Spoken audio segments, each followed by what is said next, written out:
بسم اللہ الرحمن الرحیم۔ السلام علیکم ورحمۃ اللہ وبرکاتہ۔ ان الحمد للہ نحمده ونستعینه ونستغفره ونستهدیه والصلاة والسلام على اشرف الانبیاء والمرسلین محمد وآلہ وصحبہ اجمعین، اما بعد۔ حاضرین و ناظرین، یہ درس نمبر 1132 ہے اور آج سورہ بنی اسرائیل کی 3 آیتوں کی تلاوت اور تشریح کی جائے گی۔ آیت نمبر 66، 67 اور 68، 66، 67 اور 68۔ چلیے سب سے پہلے ان 3 آیتوں کی تلاوت کرتے ہیں، لفظی ترجمے اور ترجمے کے بعد تشریح کرتے ہیں۔ اعوذ باللہ من الشیطان الرجیم، بسم اللہ الرحمن الرحیم۔ ربکم الذی یزجی لکم الفلک فی البحر لتبتغوا من فضلہ إنه كان بكم رحيما وإذا مسكم الضر في البحر ضل ما تدعون إلا إياه فلما نجاكم إلى البر أعرضتم وكان الإنسان كفورا أفأمنتم أن يخسف بكم جانب البر أو يرسل عليكم حاصبا ثم لا تجدوا لكم وكيلا۔ صدق الله العظيم۔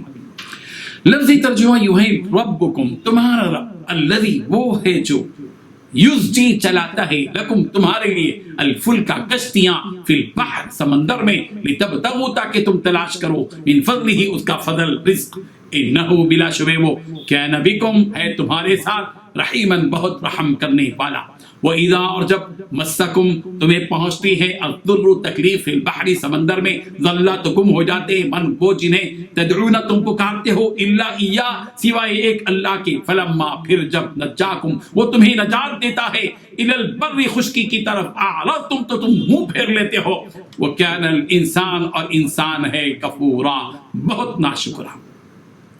افامنتم کیا پھر بھی تم بے خوف ہو گئے ہو، ان اس بات سے کہ یخسف وہ دھسا دے بکم تمہیں، جانب البری خشکی کی ایک جانب، او یرسلا یا وہ بھیج دے علیکم تم پر، حاصبا سنگ ریزوں والی سخت ہوا، ثم پھر لا تجدوا تم نہ پاؤ لکم اپنے لیے وکیلا کوئی کارساز۔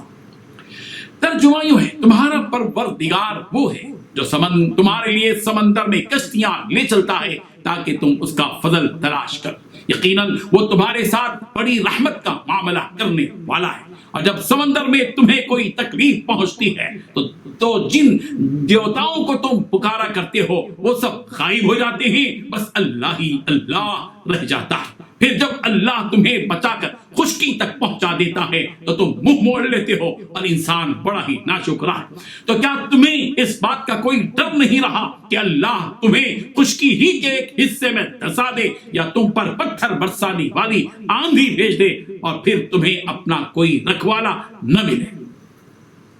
ان 3 آیتوں میں 8 باتیں بتلائی گئی ہیں۔ پہلی بات، تمہارا پروردگار وہ ہے جو تمہارے لیے سمندر میں کشتیاں لے چلتا ہے۔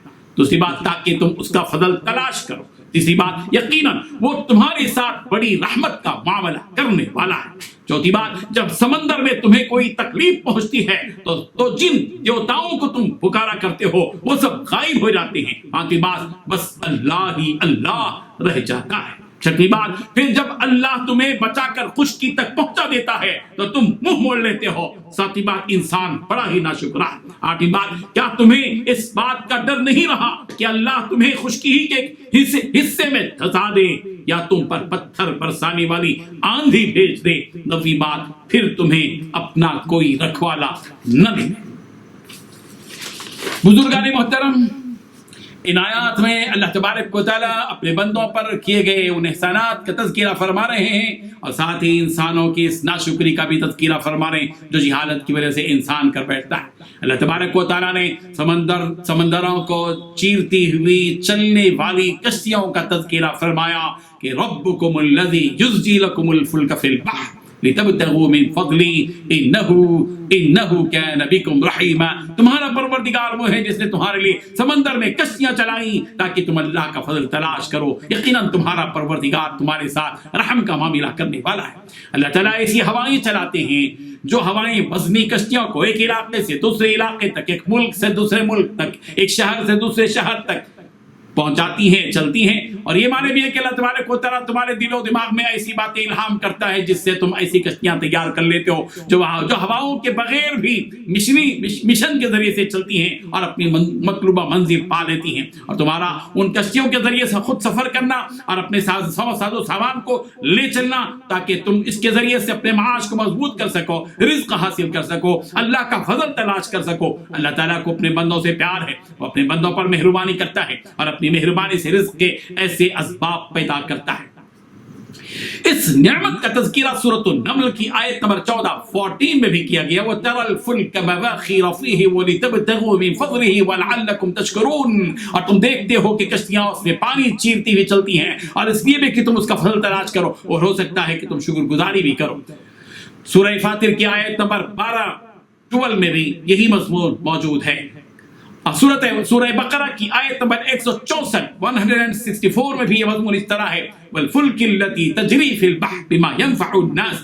کشتیوں کا لوگوں کو نفع دینے والی چیزوں کو لیے ہوئے سمندر میں چلنا. سورہ ابراہیم کی آیت نمبر 32 میں کہا گیا وسخر لكم الفلک لتجری فی البحر بامرہ. اور کشتیوں کو تمہارے بس میں کر دیا کہ دریاؤں میں اس کے حکم سے چلیں پھریں.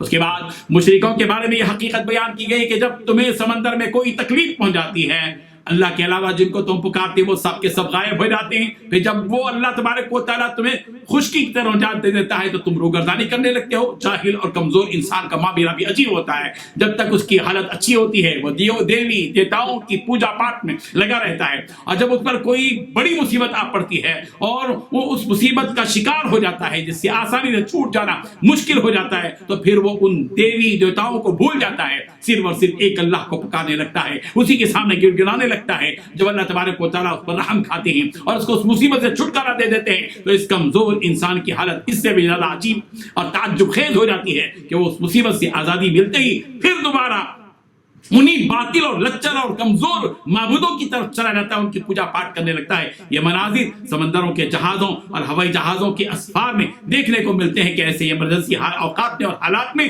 صرف اللہ ہی سے امیدیں باندھی جاتی ہیں. جب سمندروں میں کشتیوں کے ڈوبنے کا وقت آ جاتا ہے یا ہوائی سفر میں ہوائی جہاز کے حادثے کے شکار ہونے کا موقع ہو جاتا ہے تو ایسے موقع پر صرف اللہ ہی اللہ یاد آنے لگتا ہے.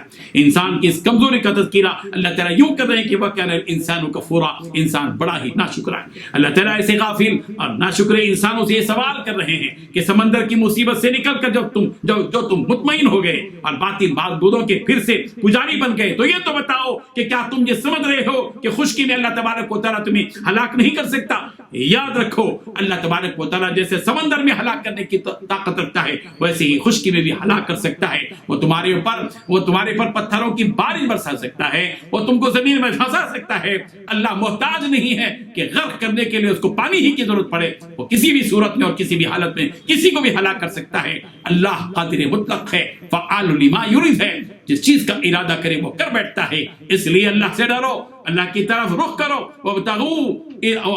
ففروا الی اللہ، اللہ کی طرف دوڑو، اللہ سے لو لگاؤ، اللہ کی عبادت کرو، اسی سے مانگو، اسی کی مانو اور اسی کی عبادت میں لگے رہو. اللہ تعالی ہم سب کو عمل کی توفیق عطا فرمائے. وآخر دعوانا ان الحمد للہ رب العالمین.